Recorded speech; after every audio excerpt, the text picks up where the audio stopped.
My golden child brother used threats to sleep with my girlfriend. I just found the horrifying reason why. My brother has been the golden child since birth. Miracle baby with a 5% survival chance, planned pregnancy, unlike me, the accident. He got a car for his 13th birthday. When he stole my lawn mowing money, hundreds of dollars, and I confronted him, I got grounded. Mom swore she gave him that money covering for him. I'm 19 now, he's 18. I moved out the day I turned 18. He still lives rent-free with our parents, no job. My ex-girlfriend Jane and I dated for almost a year. Met at the gym, fell hard. She was my first love. She knew about my toxic family and helped me stand up to them. That's why they hated her. She taught me to say no. My brother was obsessed with her, made disgusting comments about what he'd do to her. Once said he'd pull her blonde hair till it came off so he could nut on her shiny head. We fought. Parents took his side, as always. 8 months after I moved out, I walked into Jane's apartment to surprise her. Found her with my brother. My world shattered. The woman I loved with the person who'd made my life hell. I kicked him out. Then asked Jane why. Through tears, she explained. He'd been messaging her for months. When she rejected him, he threatened to spread rumors about her, ruin her reputation unless she regularly slept with him. Scared, she gave in. She showed me their conversations. She was telling the truth. I understood but couldn't forgive her. She could have told me, screenshot everything. Instead, she chose to comply. I confronted my parents. They called me a liar. My brother denied everything. They believed him. That's when I decided on revenge. I got screenshots from Jane of their conversations. For months, I've been planning. My brother got a girlfriend recently. Don't know how, but I have the screenshots. One text to her would destroy him. The conversations clearly show coercion, possibly illegal. Even if not, his social life would be over. Yesterday, I was ready to send everything to his girlfriend, Sarah. Had her Instagram open, screenshots attached, message typed. Then Jane called. Don't do it, she said. Why? He deserves... I'm pregnant. My blood went cold. What? 4 months. It's his. You said the affair ended when I caught you. It did, but I was already pregnant. Does he know? No, and he can't. Ever. Jane. I'm keeping it. But if you expose him, if this becomes public, this baby grows up with that shadow. Please. I hung up, deleted the message to Sarah. But I wasn't done. I needed to think. This morning, I got a text from an unknown number. Stop digging, or everyone finds out what really happened to Mr. Peterson. Mr. Peterson. Our high school teacher who died in a car accident senior year. Another text. Your brother wasn't the only one following Jane that night. My hands shook. What did they mean, following Jane? The phone rang. Unknown number. Hello? You don't remember, do you? A voice I didn't recognize. Remember what? The night Mr. Peterson died. You were there. No, I wasn't. I was home. You were following Jane. She was meeting someone. You thought she was cheating. My mind raced. Senior year. Jane and I had a fight. She said she was studying with friends, but you followed her to Peterson's house, the voice continued. Found her car there. You were furious. That's not... You confronted Peterson when he came out, pushed him. He fell, hit his head on the concrete. You ran. You're lying. Check your old phone. The one you thought you lost senior year. Your parents have it. In your dad's office safe. They've been protecting you. My parents hate me. No, they've been keeping you distant to protect you. Your brother found out. He's been using it as leverage. Leverage for what? Everything. The money he stole? They gave it to him to keep quiet. The favoritism? Same reason. Jane? He showed her the video. What video? Your parents installed cameras after you started sneaking out. They have footage of you coming home that night. Bloody knuckles. Peterson's blood. My knuckles. I remembered waking up with scraped knuckles senior year. Said I punched a wall after the fight with Jane. If you expose your brother, he releases everything. You go down for murder. It was an accident and doesn't matter. You left him to die. That's manslaughter at minimum. Who are you? Someone who knows the truth. Check the safe. The combination is your birthday backwards. They hung up. I drove to my parents' house. They weren't home. Broke in through my old window. Found Dad's office. The safe opened. My old phone was inside. I powered it on with an old charger. Checked the photos from that night. There I was. Outside Peterson's house. Timestamp, 11:47 p.m. Next photo, Peterson on the ground. I was standing over him, but something was wrong with the photo. The angle. Someone else took this. I scrolled to the next one. It was me, getting into my car. But in the reflection of the window, barely visible. My brother. Holding a camera. He was there. He saw everything. The last photo made my blood freeze. It was Peterson, after I left. Still on the ground. But now my brother was standing over him, holding a rock. The timestamp, 11:52 p.m. Peterson's official time of death, 11:53 p.m. I didn't kill Peterson. My brother did. And he's been framing me for it ever since. My phone buzzed. Text from my brother. Saw you enter the house. You found the photos. Good. Now you know why you'll never expose me. But here's what you don't know. Jane isn't pregnant with my baby. She's pregnant with Peterson's. From before he died. I've been protecting her secret too. We all have blood on our hands, brother. The question is, whose blood matters most? I heard a car pull up. My parents were home. I stood frozen in my dad's office, the old phone still in my hand. The car doors slammed outside. Keys jingled. My mom's voice said something I couldn't make out. I shoved the phone deep into my jacket pocket and moved fast toward the window. The front door opened downstairs. Footsteps in the hallway. I climbed through the window frame, trying not to make noise. My foot caught on the sill, and I nearly fell but grabbed the edge.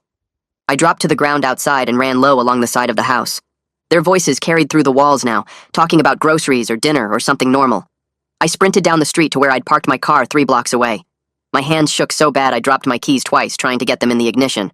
The engine started and I pulled away, checking the mirror every 2 seconds to see if anyone followed. I drove across town to a coffee shop parking lot near the mall, sat in my car with the engine off, pulled out the phone again. My fingers left sweat marks on the screen as I scrolled through the photos one more time. The timestamps told the whole story. 11:47 p.m., me standing over Peterson on the ground. 11:49 p.m., me getting in my car. 11:52 p.m., my brother standing over Peterson with a rock raised. The angle of that last photo was clear. Someone else took it. My brother had help that night.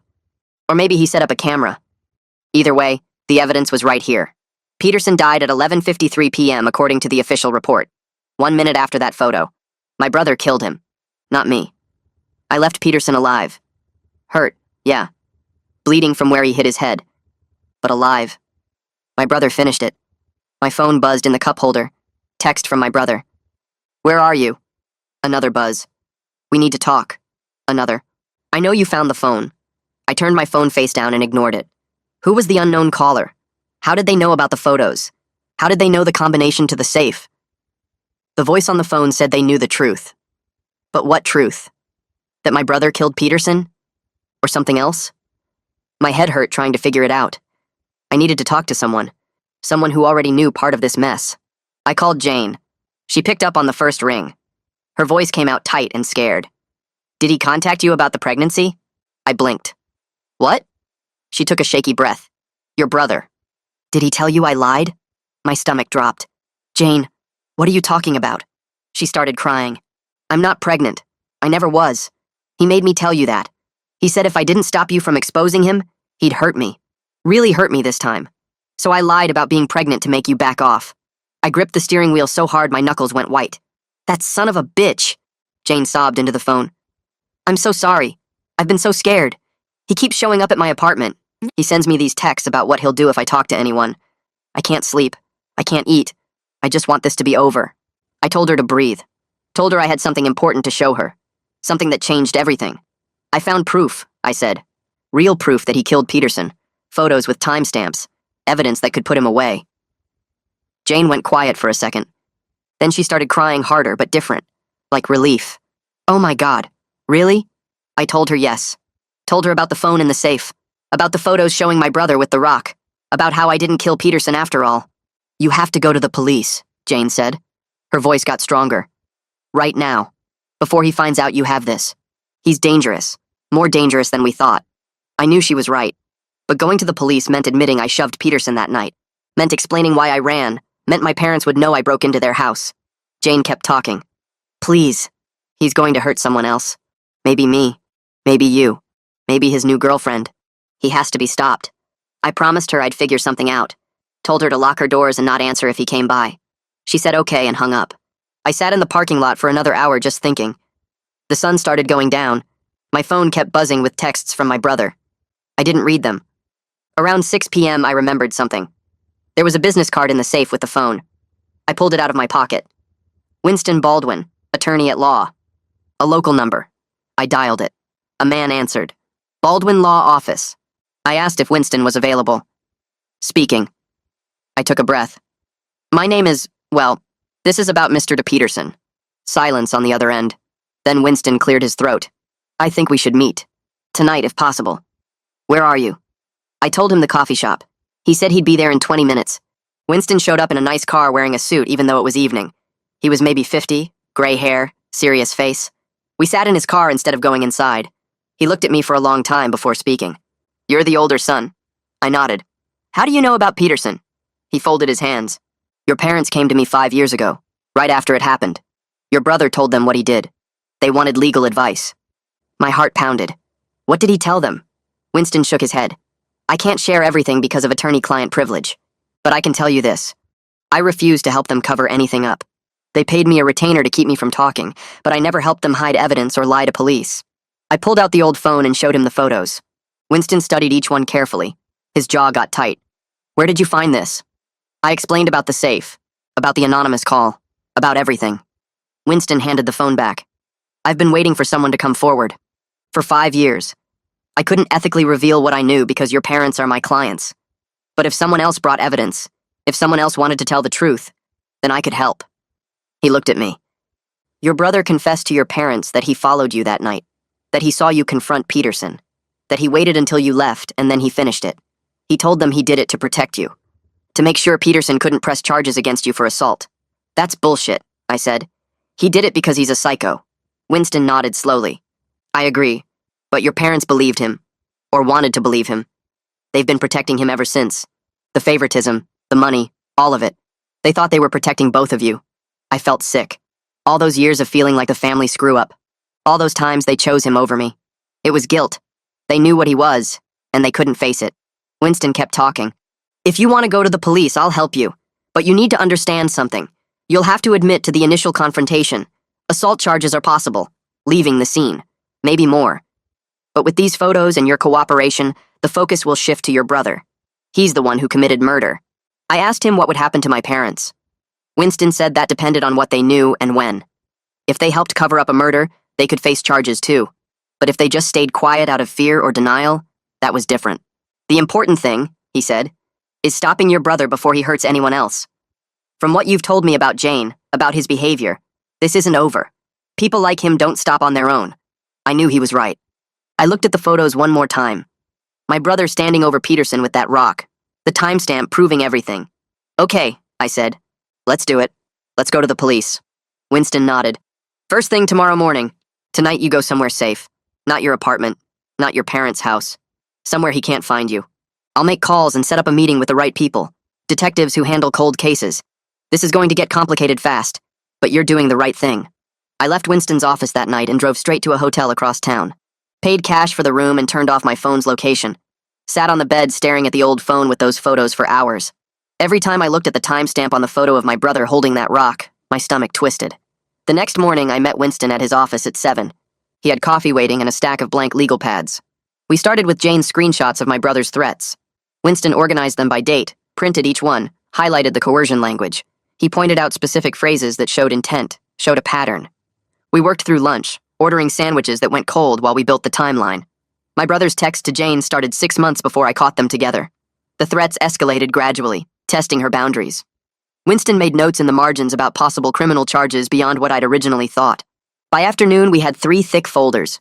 One with Jane's evidence, one with the photos from my old phone, one with a written timeline connecting everything, showing how my brother manipulated everyone for years. Winston printed extra copies of everything and put them in his safe. He said if anything happened to the originals, we had backups. That evening, Winston made calls while I sat in his office drinking terrible coffee from his ancient machine. He spoke quietly to someone for 20 minutes, using words like cold case review and new evidence. When he hung up, he told me Detective Herrera would meet me tomorrow, off the record first. She wanted to hear everything before making it official. I barely slept that night. Kept rehearsing what I'd say, how I'd explain that night with Peterson without sounding like a murderer myself.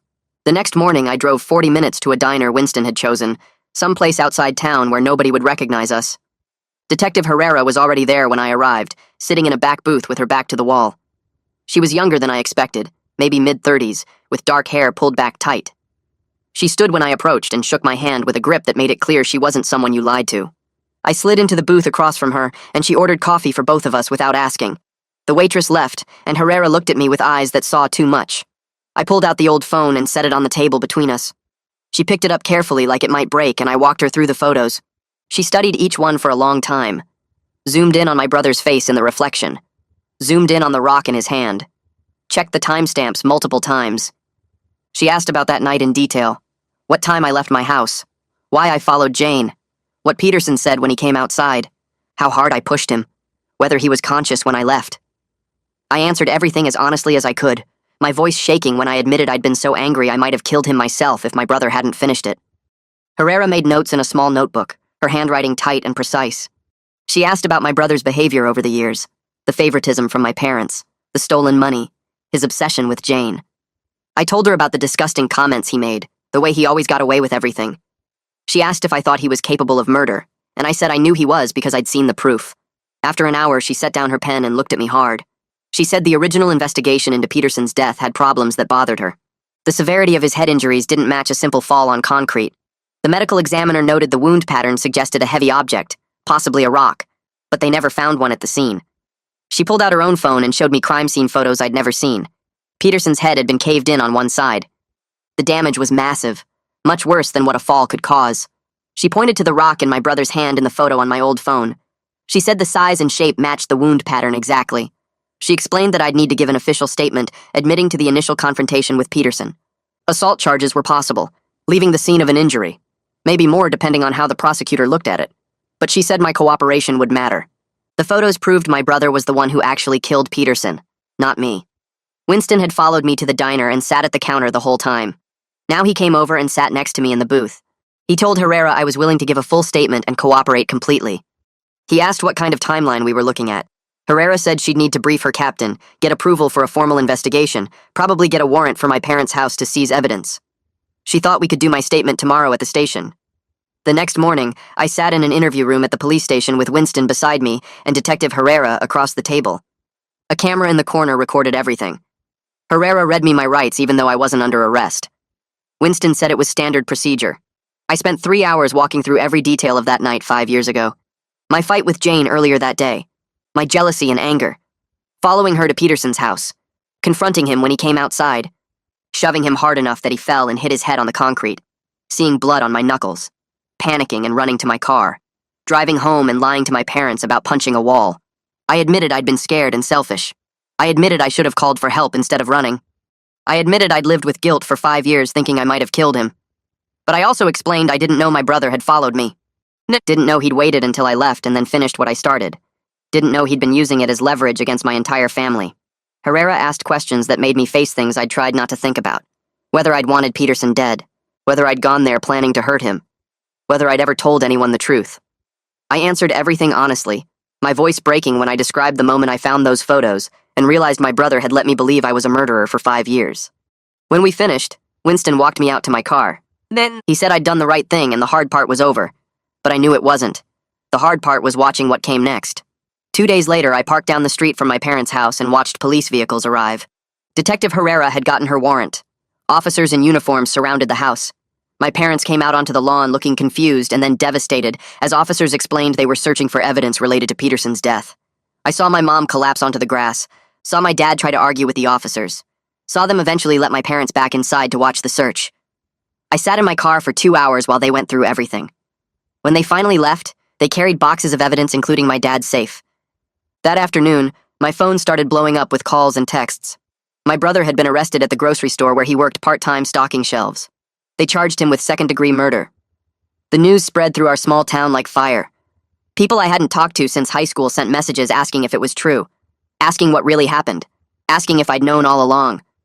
I ignored most of them and turned off my phone.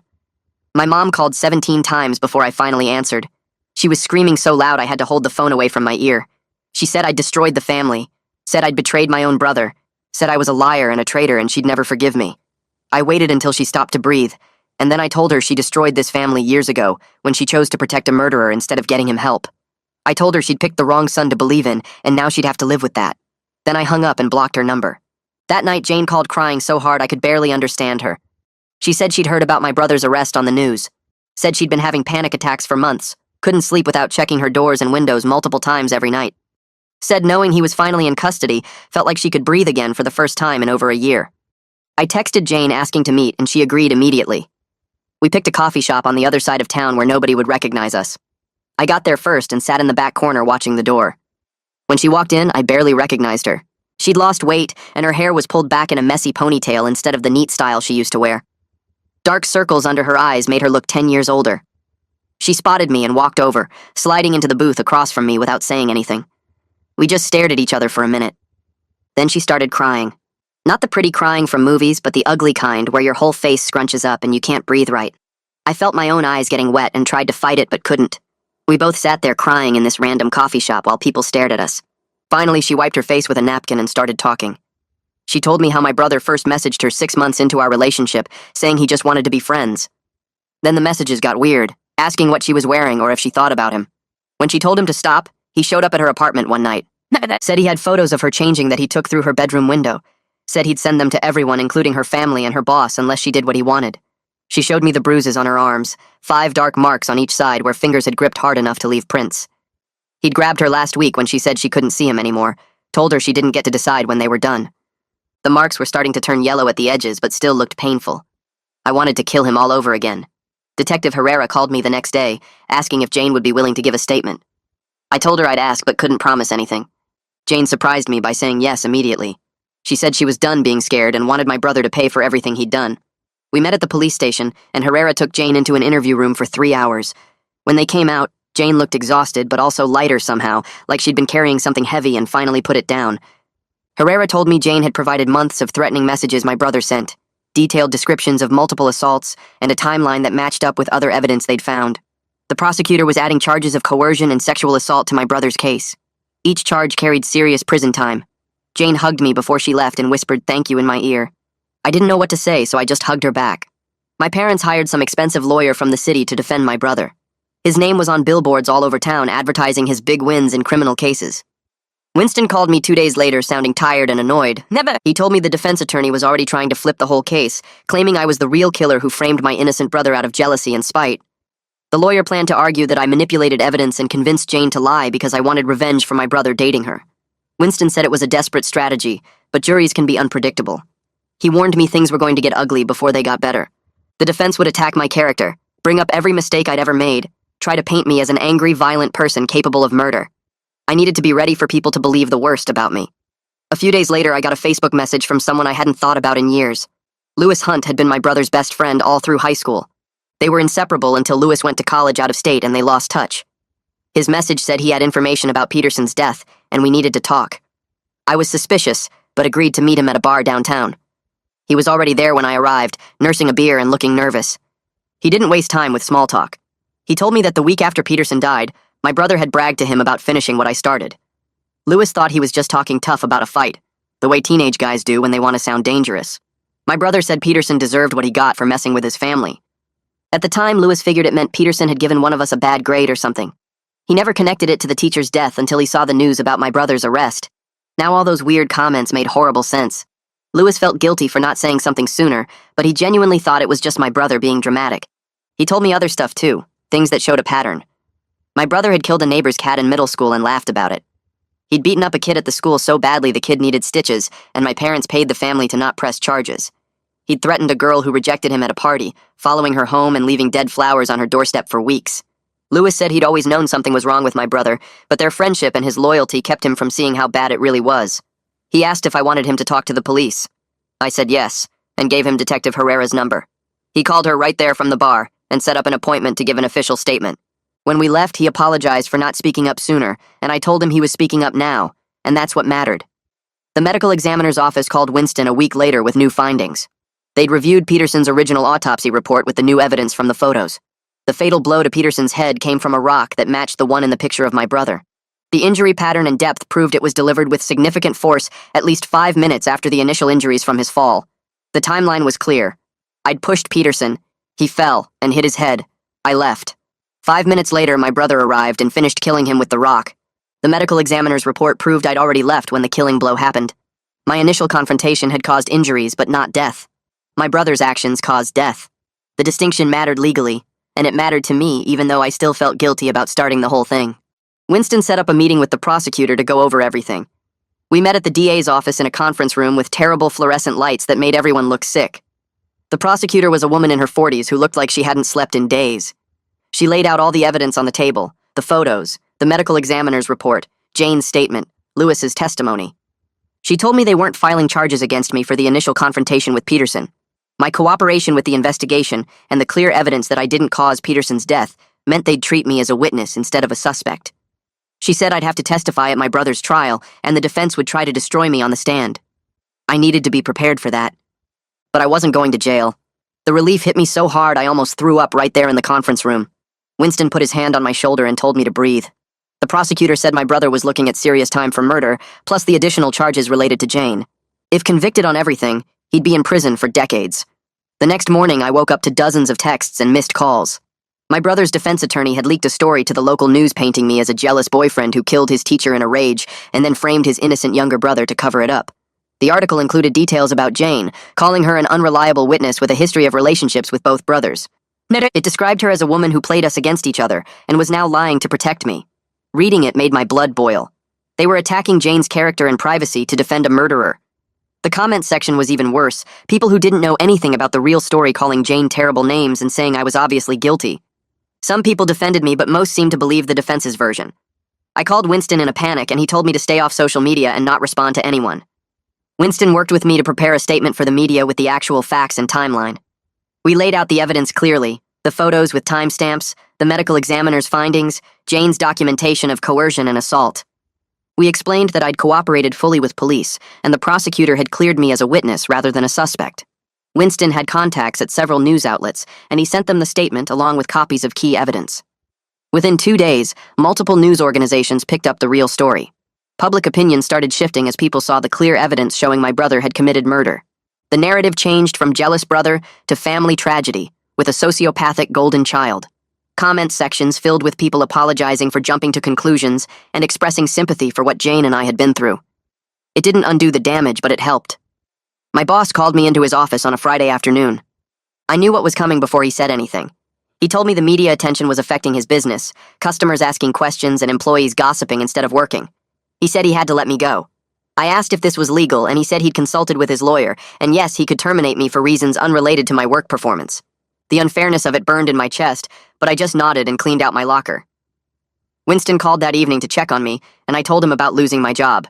He got quiet for a minute, then said I could probably sue for wrongful termination once everything settled down.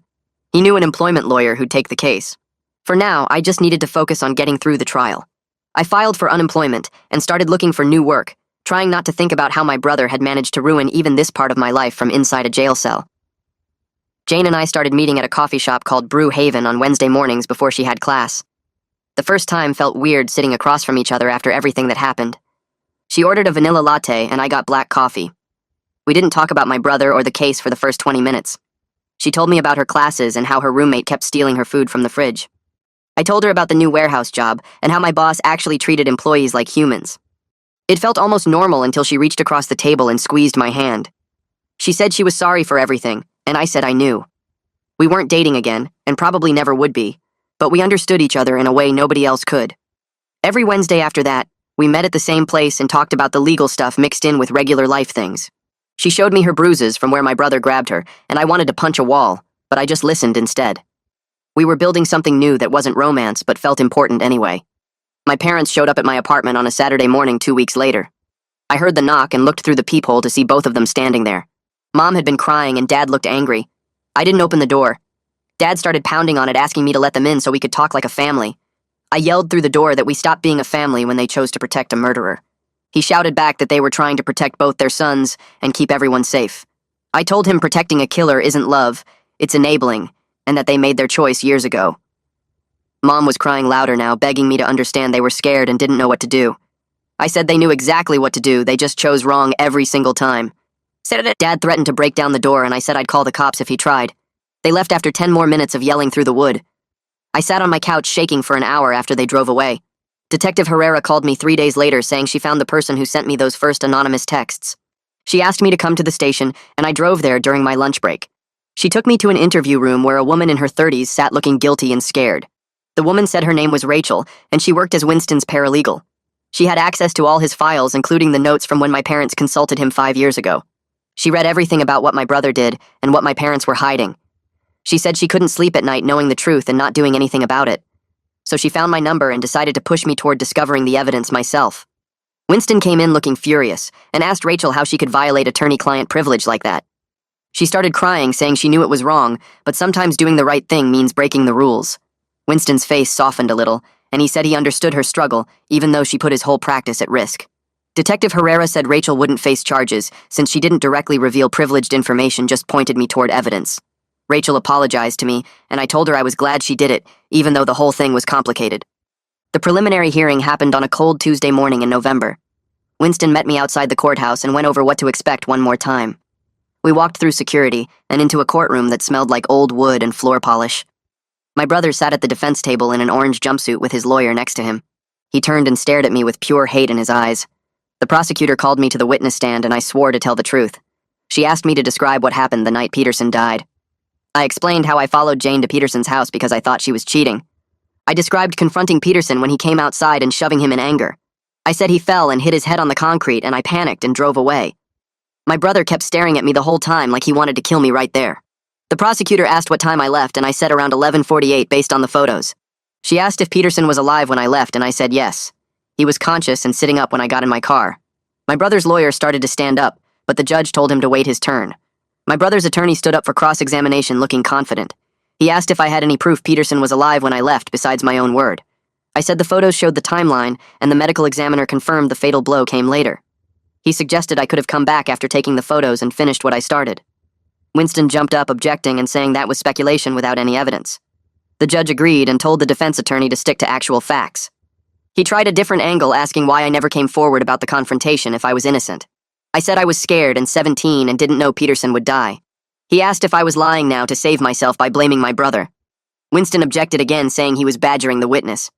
The judge sustained the objection and warned the defense attorney to move on or sit down. He asked 3 more questions, trying to trip me up, but I kept my answers simple and honest. Finally, he gave up and said no more questions. I stepped down, feeling like I'd been through a war. Jane testified next, and I watched from the gallery as she walked to the witness stand. Her voice shook when she swore the oath. The prosecutor asked her to describe my brother's behavior toward her. Jane explained how he messaged her constantly after we started dating, making gross sexual comments. She said when she blocked him, he created new accounts and kept harassing her. She described how he threatened to spread rumors about her being a slut, unless she met him. Her voice got stronger as she talked about the first time he forced her to sleep with him in his car behind the gym. She showed the judge printed copies of his threatening messages. My brother smirked at her from the defense table like this was all funny to him. The judge noticed and told him to control his facial expressions, or she'd have him removed from the courtroom. He stopped smirking, but his eyes stayed cold. Jane described months of being scared to say no, because he said he'd ruin her life. She cried when she explained how relieved she felt when he got arrested. The prosecutor thanked her and sat down. My brother's attorney declined to cross-examine, which was probably smart since anything he asked would make my brother look worse. Lewis Hunt testified after lunch, looking nervous in a button-up shirt and tie. The prosecutor asked how he knew my brother, and Lewis said they were best friends from middle school through junior year. She asked if my brother ever talked about Peterson's death. Lewis said yeah. About a week after it happened, my brother was drunk at a party and bragged about finishing what I started. He said my brother described following me that night and watching me shove Peterson. Lewis explained my brother told him he waited until I left, then walked up to Peterson and smashed his head with a rock. The prosecutor asked if my brother said why he did it. Lewis said my brother claimed Peterson deserved it for messing around with high school girls and that he was doing everyone a favor. She asked about other concerning behavior. Lewis described how my brother used to torture cats in his backyard and brag about it. He talked about my brother's obsession with Jane and how he said he'd have her one way or another. He mentioned my brother shoplifting and blaming other kids who got in trouble for it. The prosecution spent an hour building a picture of someone who enjoyed hurting others and felt no guilt. By the end, even my brother's lawyer looked uncomfortable. The judge took a 15-minute break, then came back to announce her ruling. She said based on the evidence presented, including the photographic timeline, the medical examiner's findings, and witness testimony, there was sufficient evidence for trial on all charges. She listed them out loud: second-degree murder, sexual coercion, and assault. My brother's lawyer asked for bail, saying his client had strong family ties and no prior criminal record. The prosecutor argued he was a flight risk and a danger to witnesses, especially Jane and me. The judge agreed with the prosecution. She said given the severity of the charges and credible threats to witnesses, my brother would remain in custody without bail until trial. My brother's face went red, and he started to stand up, but his lawyer pulled him back down. The judge set a trial date for 4 months away and dismissed us. I walked out of the courthouse feeling like I could finally breathe. I started seeing a therapist named Bianca 2 weeks after the hearing. Winston recommended her, saying she worked with people dealing with family trauma. Her office was in a quiet building with plants everywhere and soft music playing. She had kind eyes and didn't push me to talk before I was ready. I told her about the guilt I felt for shoving Peterson even though I didn't kill him. I explained how I kept replaying that moment, wondering if I'd just driven away without confronting him, he'd still be alive. She listened without judging and asked questions that made me think deeper. We talked about my brother and my parents and how growing up in that house messed me up. She said trauma changes how our brains work, and I'd been living in survival mode my whole childhood. She gave me exercises for managing anxiety and guilt. Each session helped a little, even though the heavy feelings didn't go away. Bianca explained something important during our 4th session that stuck with me. She said I was having a normal response to an abnormal situation. She told me the guilt I felt about shoving Peterson was separate from responsibility for his death. I made a bad choice in anger, but my brother made an evil choice to murder someone. She said I didn't cause Peterson's death by confronting him any more than Peterson caused his own death by coming outside. My brother chose to kill him, and that choice belonged to my brother alone. The distinction made sense in my head, but my heart still felt heavy with it. She said that was okay too, and feelings don't follow logic. We'd keep working on it together. I left her office that day feeling a tiny bit lighter, even though I knew the guilt would probably never fully disappear. 3 weeks after my 4th session with Bianca, Winston called and said my mom wanted to meet. He asked if I'd consider coming to his office where he could be there as a neutral person between us. I sat on my couch staring at my phone after we hung up, trying to decide if I could handle being in the same room as her. Part of me wanted to tell Winston no and keep the distance I'd built over the past months. But another part needed to hear what she had to say, even if it hurt. I texted Winston back and agreed to meet the following Tuesday at 2 in the afternoon. The days leading up to it dragged by slowly while my stomach stayed twisted in knots. I barely slept Monday night, running through possible conversations in my head and trying to prepare myself for whatever she might say. Tuesday afternoon, I drove to Winston's office building downtown and parked in the lot behind it. My hands shook as I walked through the lobby and took the elevator to the 3rd floor. The receptionist smiled and told me to go straight back to the conference room. I pushed open the door and found Mom already sitting at the long table with Winston across from her. She looked smaller than I remembered, her face tired and her eyes red like she'd been crying for days. Winston stood and shook my hand, then gestured for me to sit at the end of the table between them. Nobody spoke for a long moment while I stared at the wood grain pattern and tried to steady my breathing. Mom broke the silence first. Her voice came out shaky and broken as she started apologizing for everything she'd done over the years. She cried while talking about how she'd always favored my brother because he was her miracle baby, and she felt like she owed him everything for surviving. She admitted she knew something was wrong with him even when he was young, the way he hurt animals and lied without any guilt showing on his face. But she couldn't accept that her miracle child was capable of real evil, so she made excuses and covered for him and chose to believe his lies over the truth. She said she knew about Peterson's murder within weeks of it happening because my brother told her, bragging about how he'd protected the family by making sure Peterson could never tell anyone what he knew. She should have turned him in right then, but instead she helped Dad hide the evidence and keep me in the dark. Every time she looked at me after that night, she felt sick with guilt, but still chose my brother over doing the right thing. I listened without interrupting while she talked, watching tears run down her face and drip onto the table. When she finally stopped and just sat there crying, I took a deep breath and told her the truth. Her apology didn't fix anything or bring Peterson back to life. It didn't erase the years of favoritism or the damage she'd caused by choosing my brother over me again and again. But I appreciated her finally being honest instead of making more excuses. We weren't okay, and might never be okay, but at least the truth was out in the open between us now. She nodded and wiped her eyes, then asked if we could maybe try to build something new over time. I said maybe, but I needed space and she had to respect that I wasn't ready to forgive yet. Winston cleared his throat and suggested we end the meeting there since we'd made good progress. Mom stood up and reached toward me like she wanted a hug, but I stepped back and she dropped her hand. I walked out of the conference room feeling drained but also lighter somehow, like a weight I'd been carrying had shifted even if it hadn't disappeared completely. 2 weeks later, Winston called again with news about my dad. He said Dad refused to apologize or even meet with me, insisting the evidence against my brother was just circumstantial and the police had rushed to judgment. Dad was still supporting my brother completely and visiting him in jail every week, bringing him commissary money and telling him to stay strong. Winston's voice got quieter when he told me the next part. Mom had filed for separation and moved out of the house into a small apartment across town. She'd finally chosen reality over Dad's version of events, where our family was just being persecuted unfairly. I thanked Winston for letting me know and hung up feeling a strange mix of sadness and relief. My parents' marriage was ending because of the truth coming out, which felt heavy. But Mom was finally breaking free from Dad's control and the denial they'd both lived in for years. That same week, Jane called me sounding excited and nervous at the same time. She'd gotten accepted to a graduate program for social work at a university in another state, a full scholarship that would let her start fresh somewhere new. But she wasn't sure if she should go or stay for my brother's trial, since the prosecutor might need her to testify again. I told her to go without hesitation. She'd already been brave enough to testify at the preliminary hearing and give her statement to the police. She'd done everything required of her and more. Now she deserved to live her life and move forward, instead of staying stuck in this nightmare waiting for a trial that might not happen for months. I promised to keep her updated on anything important and thanked her for being strong enough to tell the truth when it mattered. She cried a little and said she was proud of me too for not giving up when it would have been easier to just let my brother get away with everything. We talked for another hour about her program and her plans, and I felt genuinely happy for her in a way I hadn't expected. She was going to be okay, and that mattered to me even though we'd never get back what we'd lost. I started job hunting the next week because I needed something stable and normal in my life. The warehouse job I'd lost still stung, but I found listings for similar positions at other companies. One place called me in for an interview 3 days after I applied. The manager was a guy in his 50s named Rick, who had a no-nonsense attitude and didn't waste time with small talk. He asked about my work history and my availability, then mentioned he'd seen my name in the news. I tensed up waiting for him to say he couldn't hire me because of the media attention. Instead, he shrugged and said he didn't care about my family drama as long as I showed up on time and did my job. He offered me the position right there with better pay than my last warehouse job and health benefits after 90 days. I accepted and started the following Monday, grateful to have somewhere to go every day where people treated me like a normal person, instead of someone connected to a murder case. The routine of work helped keep me grounded while everything else stayed chaotic. I'd wake up at 5:30, get to the warehouse by 6:45, and spend 8 hours moving boxes and managing inventory. My coworkers were friendly but kept their distance, which suited me fine.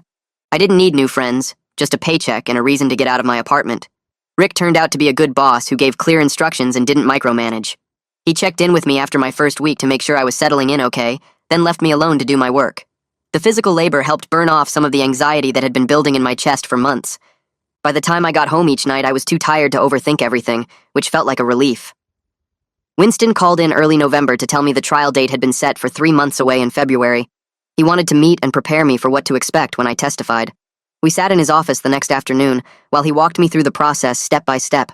The prosecution would call me as one of their key witnesses since I could testify about my brother's behavior over the years and what happened the night Peterson died.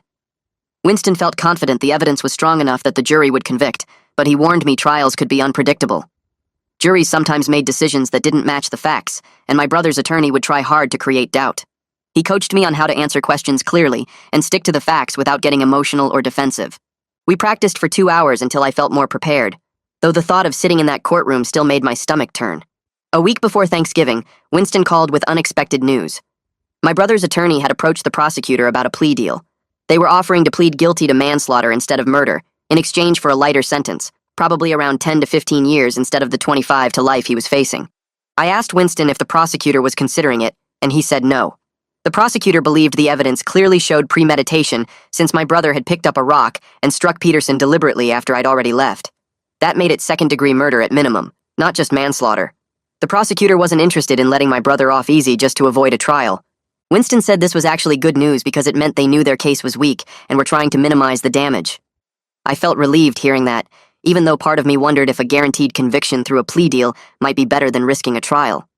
The letter arrived in my mailbox on a Tuesday in early December. I recognized my brother's handwriting on the envelope immediately and almost threw it away without opening it. But curiosity got the better of me, and I tore it open while standing in my kitchen. The letter was 2 pages long, written in his neat handwriting that always looked too careful and controlled. He said he was sorry for everything that had happened, and he understood why I'd gone to the police. He claimed he'd been living with guilt about Peterson for years, and part of him was relieved the truth was finally out. Then the real purpose of the letter became clear. He asked me to contact the prosecutor and tell them to accept the plea deal for the sake of our family. He said Mom was struggling with the separation, and the stress of a trial would destroy what was left of her. He promised if I helped him get the lighter sentence, he'd leave me alone forever once he got out. I read the letter twice, then ripped it into small pieces and threw them in the trash. It was just another manipulation attempt, trying to use my guilt and my concern for Mom to get what he wanted. I wasn't falling for it anymore. Sarah messaged me on Instagram a week later asking if we could talk. I stared at the message for a while before responding, not sure if I wanted to get involved with my brother's girlfriend. But she deserved to know the truth about who she'd been dating, so I agreed to meet her for coffee. We sat in a corner booth at a place downtown while she twisted her napkin between her hands and asked me to tell her everything. I pulled out my phone and showed her the screenshots of my brother's messages to Jane, the threats and the coercion. Then I showed her the photos from that night, the ones proving he'd killed Peterson. Her face went pale and then red as she scrolled through everything, her hands starting to shake. She looked up at me with tears in her eyes and asked how she could have been so stupid.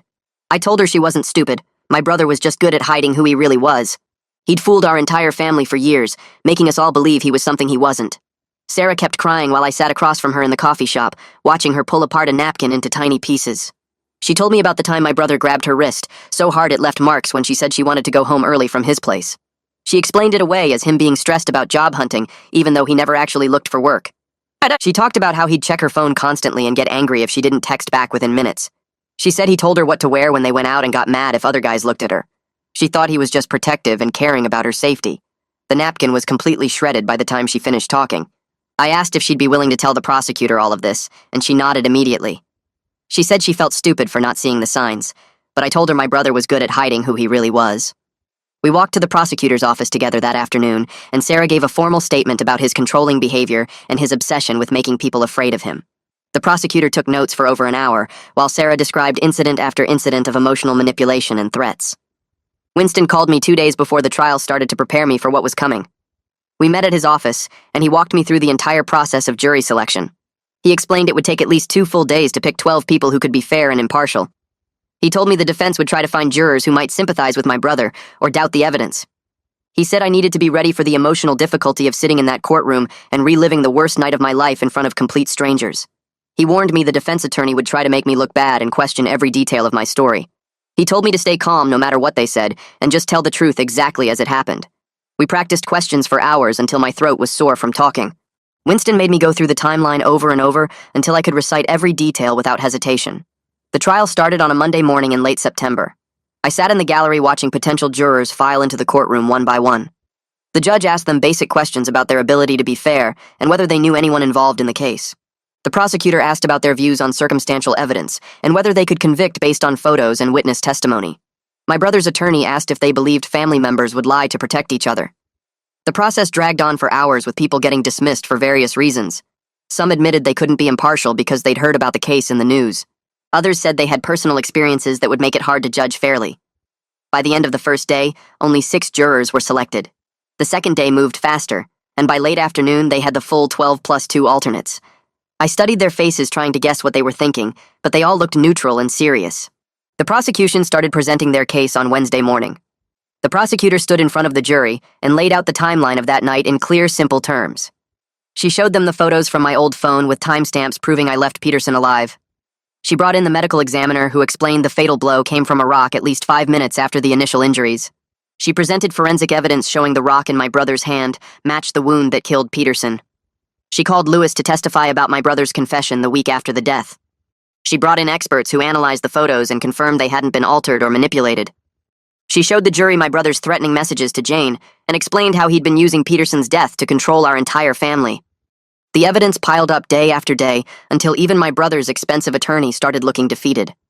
I watched the jury take notes and study the photos with serious expressions. Several of them glanced at my brother with obvious disgust when the prosecutor showed pictures of Jane's bruises.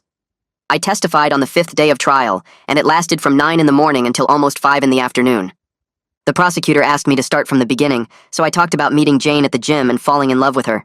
I described my brother's obsession with her and the disgusting comments he made. I explained the fight we had after I caught them together and how Jane showed me the threatening messages. Then I had to walk through that night with Peterson, admitting I followed Jane because I thought she was cheating. I told them about confronting Peterson and shoving him in my jealous rage. I described running home and waking up with scraped knuckles. I explained finding the phone years later and seeing the photos that proved my brother killed him. The jury listened to every word without looking away. Several of them stared at my brother with clear disgust on their faces when I described his years of manipulation and threats. The prosecutor asked detailed questions about every aspect of my relationship with Jane and my brother's behavior. My voice shook when I talked about the moment I realized my brother had murdered someone and framed me for it. My brother's defense started their case the following Monday.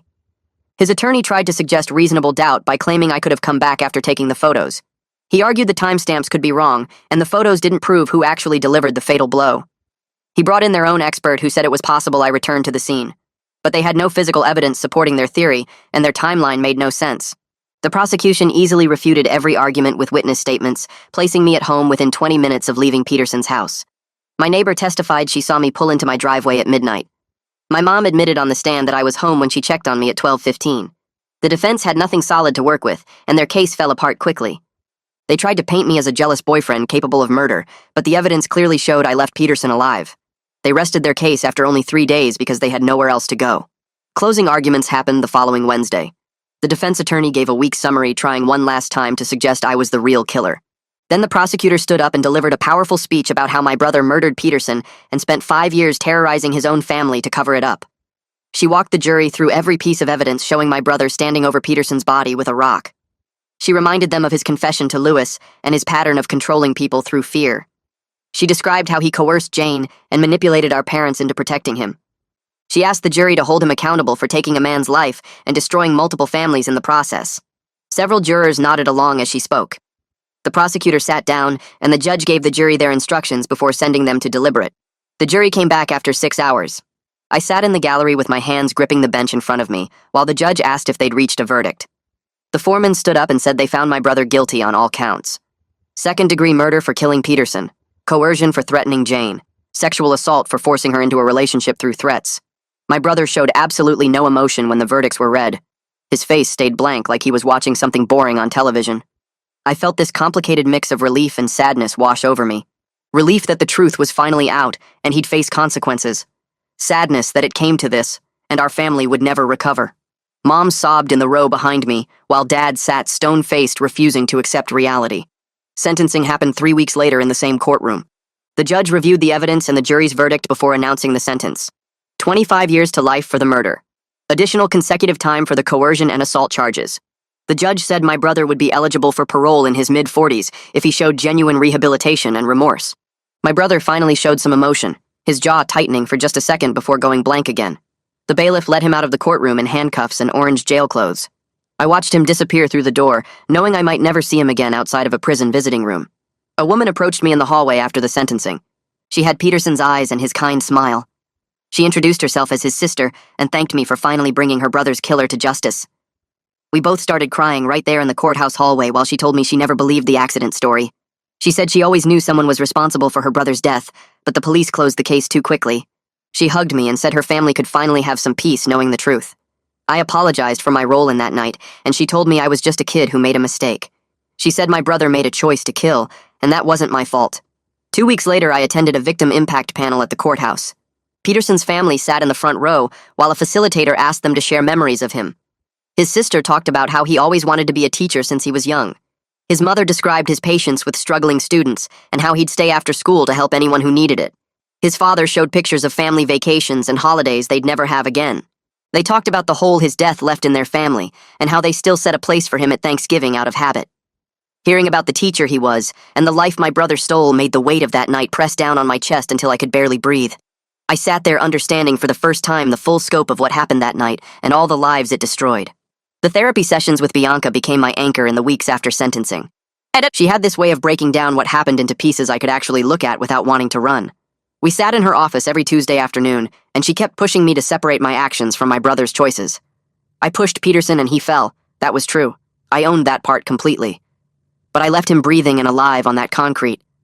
My brother made the choice to pick up a rock and finish what I'd accidentally started. Bianca pulled out a whiteboard one session and drew a timeline with 2 branches.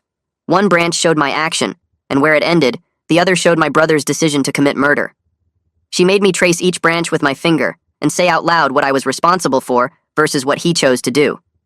The exercise felt stupid at first, but something clicked when I reached the end of my branch and saw how far away it was from the murder branch. I caused an injury through anger and stupidity. He caused a death through calculated evil. The distinction mattered even though the guilt still sat heavy in my chest. Bianca told me accepting responsibility for the assault while recognizing I didn't enable the murder was the only way forward. Some nights I still woke up seeing Peterson on the ground, but now I could separate that image from the image of my brother standing over him with the rock. The nightmares didn't stop, but they changed shape into something I could carry. Mom called me 6 weeks after the sentencing and asked if we could meet for coffee. Her voice sounded different, smaller somehow, like she'd shrunk into herself. We met at a diner halfway between her new apartment and my place. She'd moved out of the house 2 weeks earlier, and Dad was living there alone, refusing to speak to either of us. She looked tired in a way that went deeper than just lack of sleep. She told me she'd started seeing a therapist 3 times a week to work through everything she'd enabled and denied for years. She cried while explaining how she'd convinced herself that protecting my brother was the same as loving him, when really she'd just been feeding his worst parts. I didn't know what to say, so I just listened while she talked about the patterns she was trying to break and the guilt she carried for choosing his lies over my truth. Before we left, she asked if we could try having dinner once a month. Nothing big, just a chance to rebuild something honest between us. I agreed, even though part of me wanted to say no. We started meeting the first Wednesday of every month at different restaurants around town. The conversations were awkward at first, both of us dancing around the huge things we couldn't quite talk about yet. But slowly we found our way to honesty. She stopped making excuses for the past, and I stopped punishing her for it in every sentence. The relationship we were building looked nothing like the toxic mess of my childhood, and that made it worth the discomfort. Dad's letters started arriving in my mailbox about 3 months after the trial ended. The first one was 8 pages of him insisting my brother was innocent, and I was a traitor who destroyed the family. He called me a liar and said I'd fabricated evidence because I was jealous of my brother's success. I read it once and felt my hands shaking with anger at how deep his denial ran. The second letter came 2 weeks later. Same stuff, but angrier. He blamed me for Mom leaving him and said I'd poisoned her mind against her own son.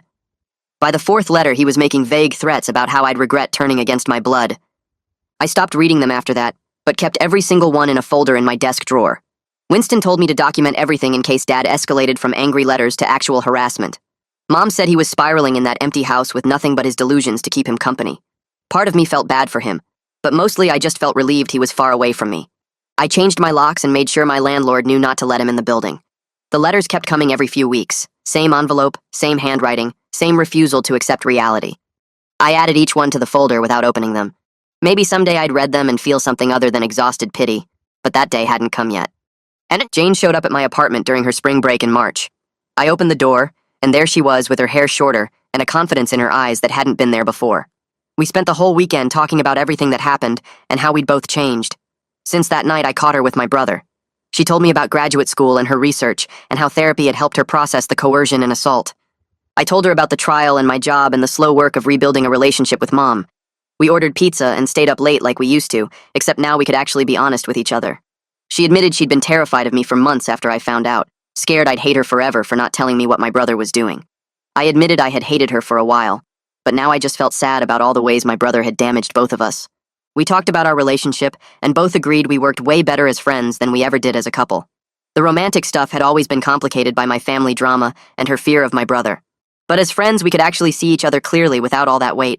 I was genuinely happy hearing about her success in the school and the life she was building away from this town. When she left Sunday night, we hugged at the door and promised to stay in touch. She kept that promise, texting me updates about her research and asking about my life. Having her as a real friend instead of a lost love felt right in a way our relationship never had. My boss called me into his office 6 months after the trial ended. I figured I was getting fired because the warehouse had been weird about the whole murder trial thing, even though I was just a witness. Instead, he told me they were promoting me to supervisor and giving me a raise. He said he respected how I'd handled an impossible situation with integrity, and that kind of character was rare. The validation hit me harder than I expected. This was someone outside the whole mess who saw what I'd done and respected it instead of judging me for my family's crimes. I thanked him and tried not to show how much it meant, but my voice cracked a little anyway. The new position came with actual responsibilities and people reporting to me. I took it seriously, showing up early and staying late to learn everything I could. Work became something I was good at, something I could control when everything else in my life had been chaos. My coworkers started treating me differently too, not like the guy from that murder trial, but like someone who'd earned his place. The paycheck was better and the work was harder, but I loved having something that was mine, something I'd built through my own effort instead of inheriting through toxic family dynamics. Winston started calling me every few weeks to check in after the trial ended. Those calls turned into monthly lunches at this diner near his office where we'd talk about my future and what I wanted to do with my life. He pushed me to think about college now that I wasn't supporting my family's dysfunction or drowning in their drama. I'd always assumed college wasn't for me because I barely graduated high school while dealing with my brother's chaos. But Winston kept saying I was smarter than I gave myself credit for, and that I'd just never had the chance to learn when it was my choice instead of someone else's requirement. He helped me apply to the community college and figure out financial aid. I started taking night classes in the fall, just 2 courses to start, basic English and intro to psychology. Turned out I actually loved learning when I got to choose what I studied and when nobody was sabotaging my homework or stealing my textbooks. The psychology class especially grabbed me because suddenly all the toxic patterns from my childhood had names and explanations. I started understanding why my parents enabled my brother and why I'd spent so many years trying to earn love from people who weren't capable of giving it. Winston met me for lunch after my first semester ended, and I'd gotten A's in both classes. He smiled and said he'd known I could do it. I just needed the space to prove it to myself. Those monthly lunches became something I looked forward to, this older guy who believed in me without any agenda or manipulation. A year after my brother's conviction, I drove to the cemetery where Peterson was buried. I'd avoided it for 12 months because I didn't know what to say, or if I even had the right to show up there. But Bianca kept pushing me to find some way to acknowledge my role in what happened, even if I couldn't fix it. I bought flowers at the grocery store and wrote a note on a card apologizing for my part in the events that led to his death. The words felt small and useless, but I wrote them anyway. His grave was in the back corner under a tree with a simple headstone that listed his name and dates and the word teacher underneath. I stood there for a long time just looking at it and thinking about the man I'd barely known but whose death had shaped 5 years of my life. I put the flowers down and tucked the card under them, even though I knew the rain would destroy it eventually. The gesture didn't erase what happened or bring him back, but it helped me accept my part in that night.